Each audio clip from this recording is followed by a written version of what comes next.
मेरे मोहतरम दोस्त बुजुर्गों, একদল লোক তারা হুজুর আকরাম সাল্লাল্লাহু আলাইহি ওয়াসাল্লামের খিদমতে হাজির হল এবং তারা বলল, তারা যখন হুজুরের খিদমতে আসলেন, হুজুর আকরাম সাল্লাল্লাহু আলাইহি ওয়াসাল্লাম তাদেরকে জিজ্ঞাসা করলেন যে তোমরা কে অথবা তোমরা কি। তো মেরে মোহতরম দোস্ত, তারা পরিচয় দিলেন, আমরা সবাই ঈমানওয়ালা। এক বাক্যে সবাই বললেন যে আমরা ঈমানওয়ালা। উনি বলতেছেন এই কথা যে আজ দুনিয়ার মধ্যে মশগুল হওয়ার কারণে আমি নিজের পরিচয়টাও ভুলে গেছি। আমাকে দুনিয়ার এই সমস্ত কাজকর্ম দ্বারা পরিচয় করাই যে আমি তো কৃষক, আমি তো ব্যবসায়ী, আমি তো চাকরিজীবী, আমি অমুক পদওয়ালা, আর আমি অমুক তমুক দুনিয়ার জিনিস দিয়া যে সমস্ত দুনিয়ার কাজের মধ্যে ব্যস্ত হয়ে গেছি, ওগুলি দিয়ে নিজের পরিচয় করাই দিচ্ছি। অথচ এটা আমার কোনো পরিচয়ই নয়। পরিচয় তো ছিল এটা যে আমি একজন ঈমানদার। সাহাবীরা ওই সমস্ত লোকেরা যখন হুজুরের খেদমতে হাজির হলেন আর হুজুর সাল্লাল্লাহু আলাইহি ওয়াসাল্লাম তাদেরকে প্রশ্ন করলেন যে তোমরা কারা, তো তারা পরিচয় দিতেছে নিজেদের। একথা বলতেছে না যে আমরা কৃষক দল, আমরা গ্রামবাসী, আমরা অমুক শহরের বাসী। না না, তারা পরিচয় দিতেছে আমরা সবাই ঈমানদার, ঈমানওয়ালা। তুমি মোহতারাম দোস্ত বুজুর্গ, এই পরিচয় দেওয়ার পরে রাসূলুল্লাহ সাল্লাল্লাহু আলাইহি ওয়াসাল্লাম বললেন যে তোমরা যে ঈমানদার, এদের পরিচয়টা কিভাবে বুঝবো যে তোমরা ঈমানদার? এটার আলামতটা কি যে তোমরা ঈমানদার?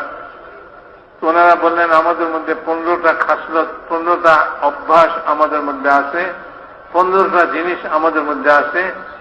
এই 15টা জিনিসের কারণে আমরা ঈমানদার। তো প্রথম কি জিনিস বলে যে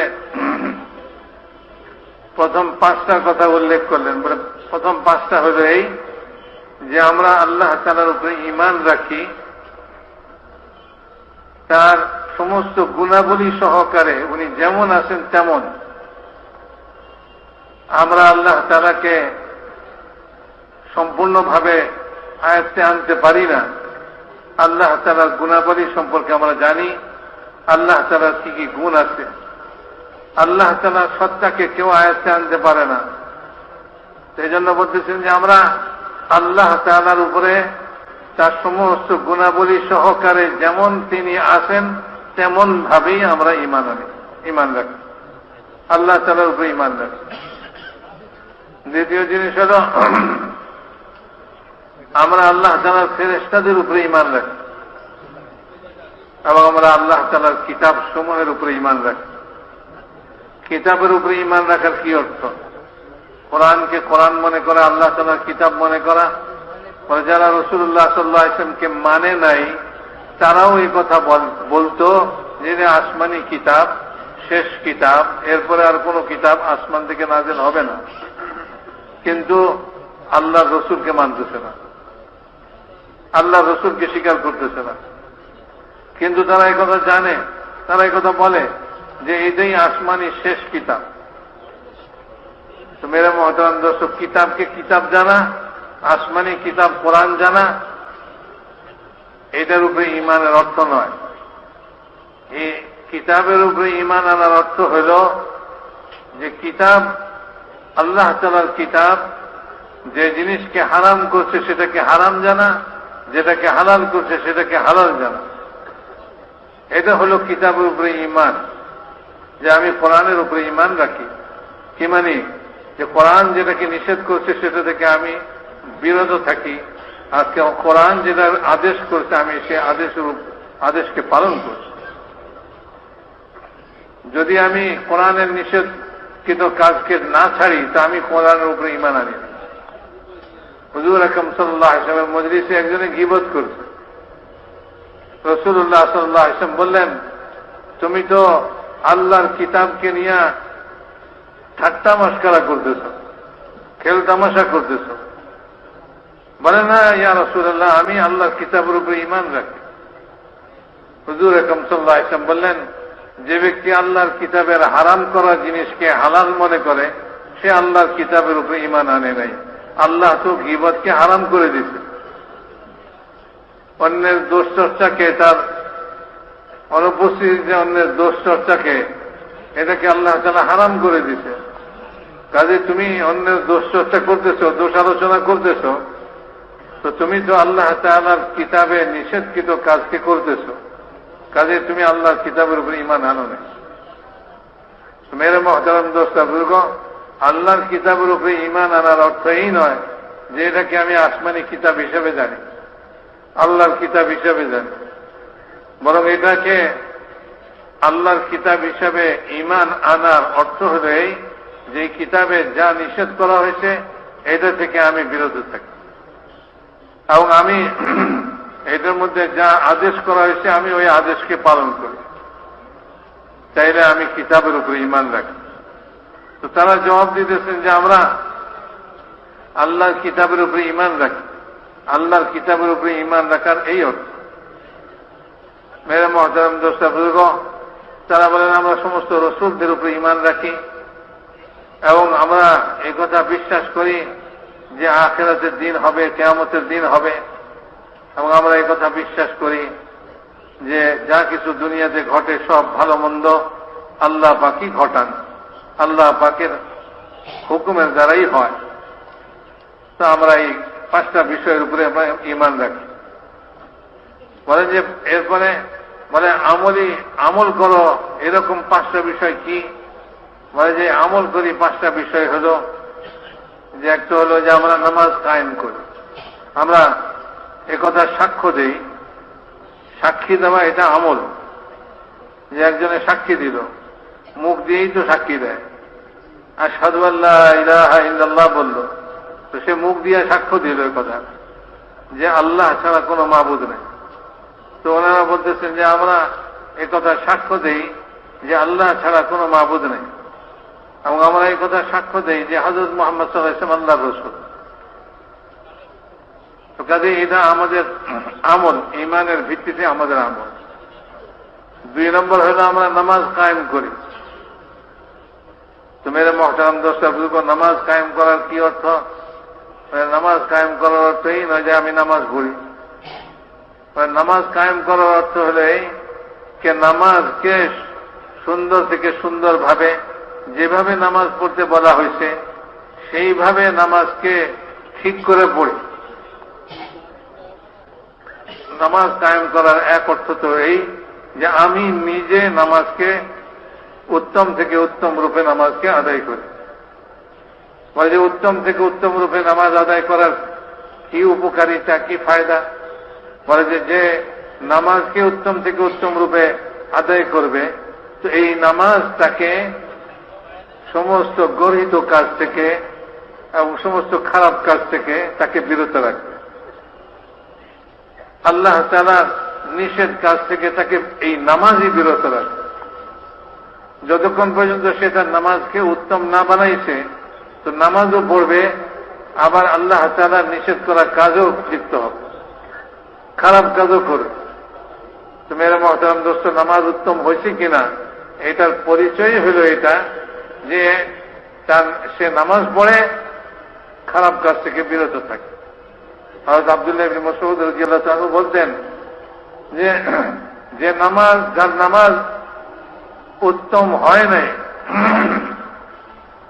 উত্তম রূপে সে নামাজ পড়ে না, তো সে এই নামাজের দ্বারা আল্লাহ তাআলার নৈকট্য লাভ করবে না, বরং আল্লাহ থেকে দূরত্ব পয়দা হয়ে যাবে যদি সে নামাজকে সুন্দরভাবে না পড়ে। তো নামাজকে সুন্দরভাবে পড়ার কি অর্থ? নামাজকে সুন্দরভাবে পড়ার অর্থ হলে যে এরকম ভাবে নামাজ পড়বে এই নামাজটাকে নামাজের বাহিরে সমস্ত খারাপ কাজ থেকে ফিরিয়ে রাখবে, সমস্ত খারাপ কাজ থেকে বাঁচায় রাখবে, তাহলে সে নামাজ পড়তেছে। তো মেরে মুহতারাম দোস্ত, ওরা বলতেছেন এই কথা যে আমরা নামাজ কায়েম করি। নামাজ কায়েম করার এক অর্থ হলো এই, আর দ্বিতীয় অর্থ হলো বলে যে এই নামাজের জন্য অন্যকে, যে নামাজ পড়তেছে না তাকে আমি নামাজের জন্য তৈরি করি। যদি একজন লোক নামাজ পড়ে না উম্মতের মধ্যে, তাহলে সমস্ত উম্মতের দায়িত্ব হল যে ওই একজন লোককে নামাজের জন্য তৈরি করা, যে সে নামাজ পড়ে, নামাজের জন্য তাকে খোশামদ করা। তো মেরে মোহতারাম দোস্ত বলেন যে নামাজ কায়েম করার এক অর্থ তো হল নিজের নামাজকে উত্তম থেকে উত্তম বানানো, যেই নামাজ আমাকে আল্লাহ তাআলার নৈকট্য দিবে এবং যেই নামাজ আমাকে খারাপ কাজ থেকে বিরত রাখবে, এরকম উত্তম থেকে উত্তম নামাজ তৈরি করা। আর মেরে মোহতারাম দোস্ত আরেক অর্থ হল যে অন্যকে নামাজের জন্য তৈরি করা। যে একজন লোক নামাজ পড়ে না, তো তাকে খোশামদ করে তাকে যেভাবে পারি আমি নামাজের জন্য তৈরি করি, এটাও নামাজ কায়েম করা। তো মেরে মোহতারাম দোস্ত বুজুর্গ বলেন যে এরপরে ওনারা বললেন যে আমরা যাকাত আদায় করি। তো যাকাত আদায় করার কি অর্থ? উনি বলেন যে হযরত মাওলানা ইলিয়াস সাহেব রাহমাতুল্লাহ আলাইহি বলতেন যে যদি মুসলমান যাকাত আদায় করে, তো বলে যে এই যাকাতের যে বরকত আল্লাহ তাআলা দিবেন এই যাকাতের উপরে, যাকাত আদায় করার উপরে, এই মুসলমান সেই বরকতকে সহ্য করার ক্ষমতাই রাখে না। যাকাতের উপরে এত বরকত আল্লাহ তাআলা দিবেন যে এই বরকতকে সহ্যই করতে পারবে না। তো মেরে মুহতারাম দোস্ত বুজুর্গ, যাকাত আদায় করার অর্থ হল এই যে যে ধনী ব্যক্তি যার উপরে যাকাত ফরজ হয়েছে, সে এই যাকাত পাওয়ার উপযুক্ত গরিব লোককে তালাশ করে যাচাই করে সে সঠিক জায়গায় তার যাকাতকে পৌঁছায় দিবে, তার যাকাতকে আদায় করে দিবে। যাকাত আদায় করার অর্থ এই, ইবাদত করার অর্থ এই নয় যে ফরজ হুকুম আদায় করার অর্থ এই নয় যে ভাই আমি কোন রকম ফরজকে আদায় করে দিলাম, ফরজ পার করে দিলাম, এবং এটা প্রত্যেকটা তরিকা রয়েছে। যাকাতের তরিকা হলেই যে যার উপরে যাকাত ফরজ হয়েছে ধনী ব্যক্তি, সে ওই রকম গরিব উপযুক্ত লোক যে যাকাত নিতে পারে তাকে তালাশ করে। বলেন যে যেরকম নাকি নামাজ পড়ার জন্য পাক পানি মানুষ তালাশ করে, নামাজ পড়বে পাক পানি তালাশ করে, পাক পানি দিয়া পবিত্র পানি দিয়া সে ওযু করবে, তারপরে সে নামাজ আদায় করবে। ঠিক এমনি ভাবে মেরে মোহতারাম দোস্ত বুজুর্গ বলে যে যেরকম নাকি একজন নামাজ মুসল্লি সে ওযু করার জন্য পাক পানি তালাশ করে, বলে ঠিক এরকম ভাবে যাকাত একটা ফরজ হুকুম, এই হুকুমকে আদায় করার জন্য যার উপরে যাকাত ফরজ হয়েছে সে আদায় করার জন্য এরকম উপযুক্ত লোক কে যাকে দিলে তার যাকাত আদায় হবে তাকে তালাশ করা, যার উপরে যাকাত ফরজ তার উপরে দায়িত্ব। মেরে মোহতারাম দোস্ত বুজুর্গ বলেন যে যখন মুসলমান এই উম্মত যাকাত দেওয়া ছেড়ে দিচ্ছে, তো আল্লাহ তাআলা তাদের উপরে বলে যে বিজাতিদের ট্যাক্স আল্লাহ তাআলা তাদের উপরে নিযুক্ত করে দিচ্ছে। এক সময় ছিল এই উম্মত বিজাতিদের কাছ থেকে ট্যাক্স উসুল করত, আর এক সময় এই হল যে যখন এই উম্মত যাকাত দেওয়া ছেড়ে দিল, তো আল্লাহ তাআলা বিজাতিদেরকে তাদের উপরে উঠাই দিচ্ছেন, চড়াও করে দিচ্ছেন। এখন এই উম্মত বিজাতিদেরকে ট্যাক্স, তারা যেরকম গ্রাম দেশে লুকোচুরি খেলে, বলে যে সবাই এক জায়গায় আত্মগোপন করে আর একজন সবাইকে তালাশ করে যে তারা কোথায় আত্মগোপন করবে। তো মেরে মোহতারাম দোস্ত বুজুর্গ, সাহাবাদের জমানায় যাকাত গ্রহীতা আর যাকাত দাতা তাদের মধ্যে যেন এই লুকোচুরির খেলা ছিল। বলে যে যাকাত দাতা সে তো খুঁজে বেড়াইতেছে যাকাত গ্রহীতাকে, আর যাকাত গ্রহীতা সে নিজেকে গোপন করতেছে, সে নিজেকে ছুপাইতেছে যেন আমারে পায়া না যায়। আর আজ উল্টা হয়ে গেছে, বলে যে আজ তো হলো যাকাত গ্রহীতা খুঁজে বেড়াইতেছে আর যাকাত দাতা পালাইয়া বেড়াইতেছে। সাহাবাদের জমানা ছিল বলে যে যাকাত গ্রহীতা পালাইত, নিজেকে গোপন করত, আর যাকাত দাতা তাদেরকে খুঁজতো আর তাদেরকে তালাশ করত। আর আজ হয়ে গেছে বলে জাকাত দাতা সে পালাইতেছে, আর জাকাত গ্রহীতা যে সে খুঁজে বেড়াইছে কি তার কোথায় জাকাত পাওয়া যায়।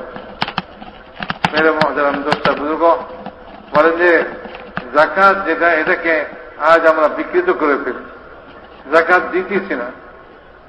আল্লাহ তাআলা কোরআনে পাকের মধ্যে বলছেন ইয়ামহাকুল্লাহু রিবা ওয়া ইউরবিস সাদাকাত। আল্লাহ তাআলা যাকাত, সদকা, খেরাত এগুলিকে বাড়ান, আর আল্লাহ তাআলা সুদকে আল্লাহ তাআলা ঘাটান, কমান, সুদকে ধ্বংস করেন। তো সুদের উপরে যে আযাব বলে এটার কোন সীমা নাই, সদকা যাকাতের উপরে যে আল্লাহ তাআলার পক্ষ থেকে ওয়াদা এইটারও কোন সীমা নেই।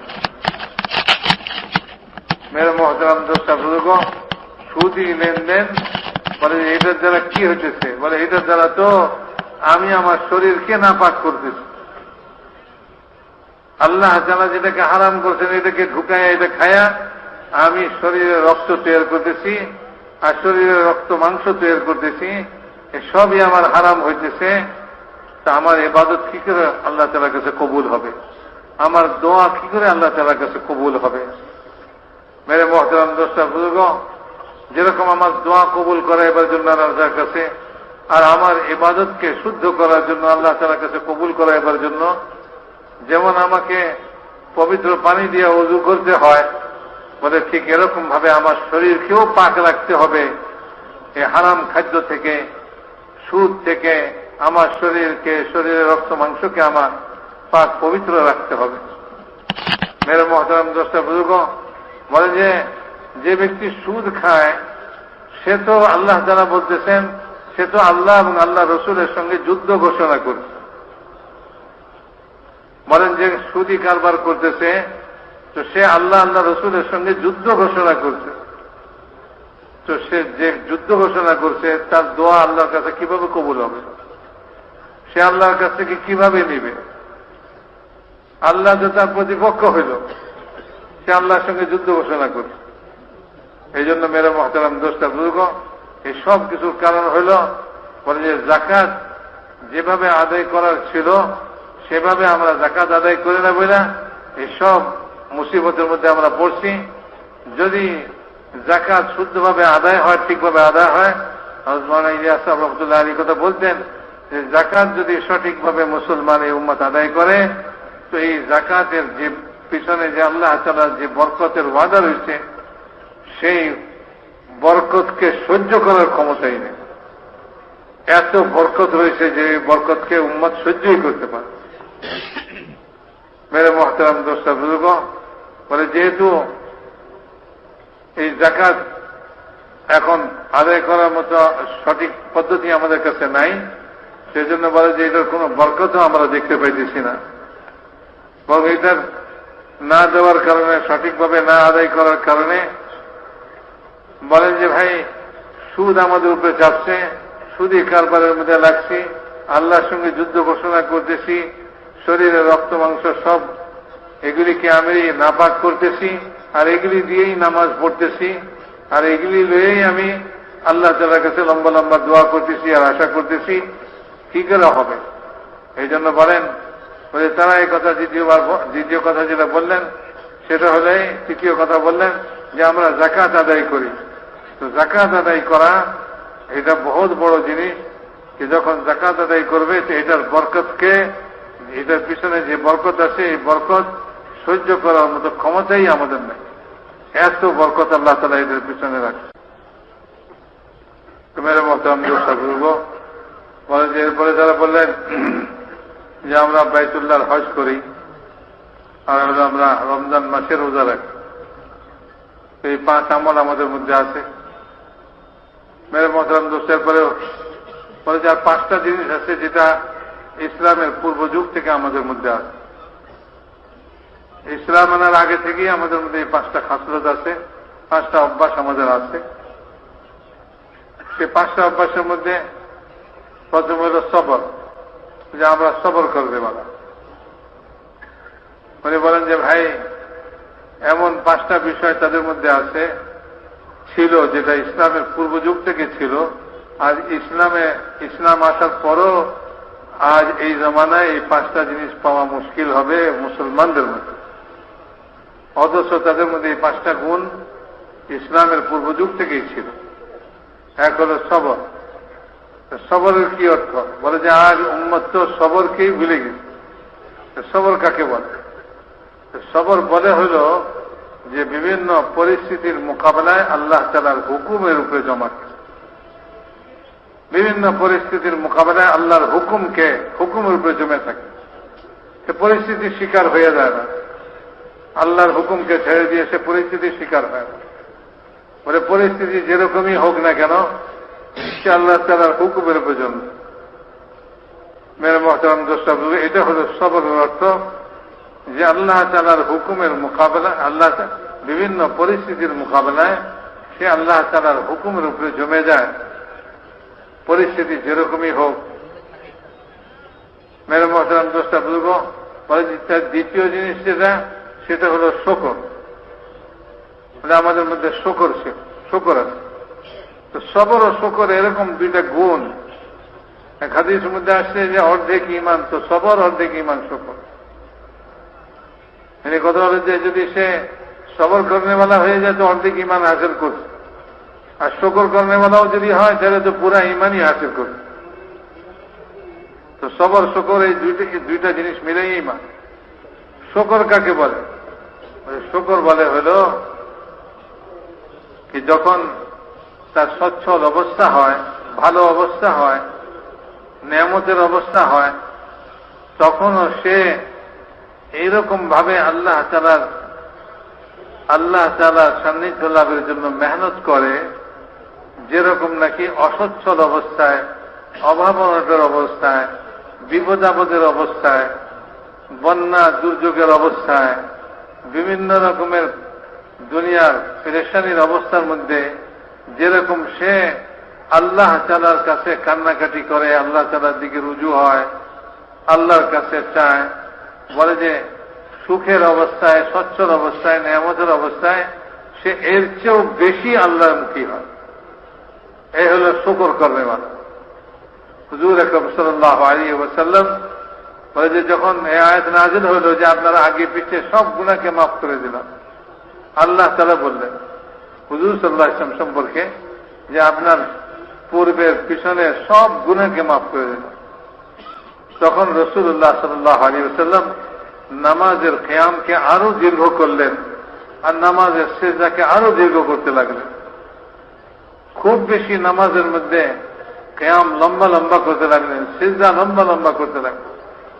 আম্মা জান আয়েশা রাদিয়াল্লাহু তাআলা আনহা হুজুরকে বললেন, ইয়া রাসূলুল্লাহ, আল্লাহ তাআলা তো আপনার আগে পিছে সব গুনাহকেই মাফ করে দিয়েছেন, তবু আপনি এত কেন মেহনত করেন, এত কোন কষ্ট স্বীকার করেন, নামাজকে এত দীর্ঘ করতেছে, কত কষ্ট হইতেছে? হুজুর আকরাম সাল্লাল্লাহু আলাইহি ওয়াসাল্লাম উত্তরে বললেন, আফালা কুনু আবদান শাকুরা, আমার কি উচিত না যে আল্লাহ আমাকে এত নেয়ামত দিয়েছে, আমার আগে পিছে সব গুনাহ মাফ করে দিয়েছে, আমি আল্লাহ তাআলার শুকর গুজার বান্দা হয়ে যাই, আল্লাহ তাআলার শুকর গুজারি করি? তো তার মানে এই খবর আসার আগে, এই নেয়ামত পাওয়ার আগে যা নামাজের মধ্যে মেহনত করতেন তার চেয়ে মেহনত আরো বাড়াইয়া দিলেন যখন এই নেয়ামতকে, এই সুসংবাদ দেওয়া হয়।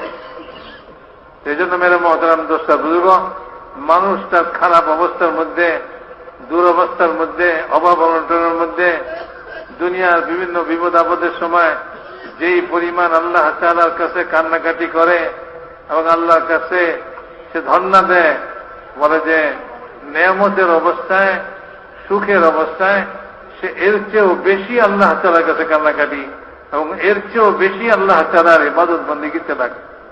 এটা হল শুকর।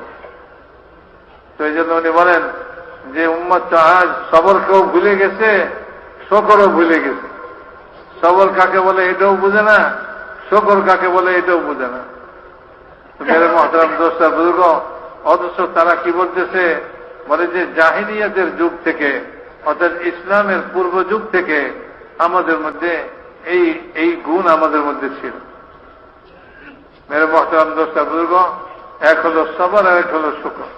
আরেকটা ওনারা বললেন যে আরেকটা হলো যে আমাদের শত্রুর উপরেও যদি বিপদ আসে তো আমরা আনন্দ প্রকাশ করি না, আমরা খুশি হই না। যে শত্রুর উপরে বিপদ আসছে যাতে আমরা খুশি হই না। আজ তো মেরে মহতরম দোস্ত বুজুর্গ মুসলমান হওয়া সত্ত্বেও বলে যে আমরা একে অপরের বিপদে যদি তারে ভালো না লাগে তো তার উপরে খুশি প্রকাশ করি। আর তারা বলতেছে যে আমরা তো আমাদের শত্রুর উপরে বিপদ আসলেও আমরা খুশি অনুভব করি না, বরং তারা যে সারা দুনিয়াতে ফিরছেন আর দেশ জয় করছেন, এটার উদ্দেশ্য এই নয় যে মানুষকে খতম করো, উদ্দেশ্য এটাই ছিল যে তারা আল্লাহ পাকের আযাব থেকে বেঁচে যায়। মানুষের প্রতি দয়া, মানুষের প্রতি দয়া চাই সে দুশ্মনই হোক না কেন। যে ইসলাম বিরোধী, ইসলামের দুশ্মন বলে তাকেও তারা এটা চাইতেছেন যে সে ইসলামের দুশ্মনী করে আল্লাহ তাআলার আযাবের মধ্যে না পড়ে, আল্লাহর আযাব থেকে সে কি করে মুক্তি লাভ করে। বলে দেশ জয় করতেছেন এই জন্যই যে এই সমস্ত লোক আল্লাহর আযাব থেকে বাঁচুক। তো সাহাবাদের দিলের ভিতরে তো দুশ্মনের জন্য সহানুভূতি ছিল যে তারা আল্লাহর আযাব থেকে বাঁচুক। মেরে মহতরম দোস্ত বুজুর্গ, আজকের মুসলমানের দিলের মধ্যেও এটা হওয়া উচিত, সারা দুনিয়ার সমস্ত মানুষ যাতে আল্লাহ তাআলার আযাব থেকে বাঁচে। তো তারা বলতেছে যে আমরা আমাদের দুশ্মনের উপরে বিপদ আসলেও আমরা খুশি হই না। আর আরেকটা গুণ আমাদের মধ্যে আছে যে আমরা যখন শত্রুর মোকাবেলায় আসি তখন আমরা কখনো ময়দান ছাড়া পালাই না, জান গেলেও না। ময়দানে আমরা খুব জমে থাকি। তো ময়দানে জমা এই গুণ আমাদের মধ্যে ইসলামের পূর্ব যুগ থেকে আমাদের মধ্যে আছে। আরেকটা গুণ আমাদের মধ্যে আছে, সেটা হলো যে আমরা আল্লাহ তাআলা যা আমাদের উপরে আমাদের জন্য ফয়সালা করেন আমরা সেটার উপরে সন্তুষ্ট থাকি সবসময়। কোন সময় আল্লাহর উপরে অসন্তুষ্ট হই না যে আল্লাহ এরকম কেন করলো। আল্লাহ তাআলা যা চান এটার উপর আমরা সবসময় সন্তুষ্ট থাকি। তো মেরে মহতরম দোস্ত, তারা যখন এই গুণগুলির কথা বললেন তো হুজুর আকরাম সাল্লাল্লাহু আলাইহি ওয়াসাল্লাম বললেন ফুকাহা উদাবা, বলে এরা তো দ্বীনের পুরা সমাজ তাদের মধ্যে আছে, পুরা বুঝ তারা, দ্বীনের বুঝ তারা বুঝে ফেলে, তাদের মধ্যে এসে গেছে। এবং তাদের তো পরিপূর্ণ যে তাদের তো তরবিয়ত হয়ে গেছে, তাদের প্রতিপালনও হয়ে গেছে ইসলামের মধ্যে, যে এরকম গুণাবলী তারা নিজের ভিতরে রাখে। তারপরে আরেকটু উঁচা কথা বললেন, বলেন যে তারা তো নবী হওয়ার উপক্রম হয়ে গেছে। একথা বলেন নাই ওলি হওয়ার উপক্রম হয়েছে, অথবা অন্য কোন জিনিস আল্লাহওয়ালা হওয়ার উপক্রম হয়েছে, এরকম কথা বলেন নাই। বলছেন নবী হওয়ার উপক্রম। যদি নবুয়তের দরজা খোলা থাকতো তাইলে তো তারা নবী হয়ে গেছিল। মেরে মহতারাম দোস্ত বুজুর্গ, তাদের মধ্যে এই সমস্ত গুণাবলীর কারণে তারা নবী হওয়ার উপক্রম। আর যদি এই সমস্ত গুণাবলী আজ উম্মতের মধ্যে আমাদের মধ্যে আসে তো মেরে মহতারাম দোস্ত বুজুর্গ, নবী হওয়া তো আর সম্ভব নয়, ওলি তো কমসে কম এই উম্মত হয়ে যাবে আল্লাহ তাআলা।